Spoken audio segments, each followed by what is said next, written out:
უძველესი დოკუმენტაცია, რომელიც ხობის არქივში ინახება, 1932 წლით თარიღდება.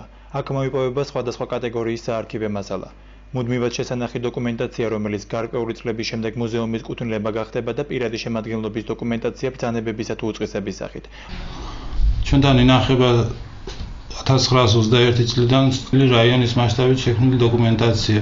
მუდმივად შესანახი დოკუმენტაცია არის, რომელიც უშუალოდ გადაწყვეტილებებია აღმასკომის და მთლიანად რაიონს შეეხება.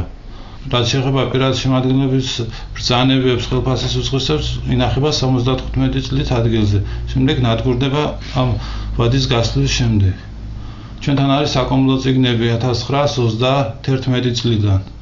თუ დაინტერესებულია რომელიმე პიროვნება რა მიწის ფართს ფლობდა ამ დაუშვა და რომელიმე წელიწადს თუ აინტერესებს, მაშინ შეგვიძლია ამის მიხედვით მოვძებნო და გავცეთ ცნობები. რატომღაც წლების განმავლობაში არქივს საკუთარი შენობა არ გააჩნდა. ამჟამად ხობის პროექტშენის შენობაში არიან შეხიზნულები. თუმცა აღსანიშნავია, რომ იუსტიციის სამინისტროს პროექტის თანახმად, რომელიც ითვალისწინებს ეროვნული არქივის, საჯარო რეესტრისა და სამოქალაქო რეესტრის ერთ შენობაში განთავსებას, არქივს წლების თანმდები პრობლემა მოეხსნება და მასალა, რომელსაც არქივი წლებია უკიდურეს მდგომარეობაში ინახავს, სასურველ პირობებში აღმოჩნდება.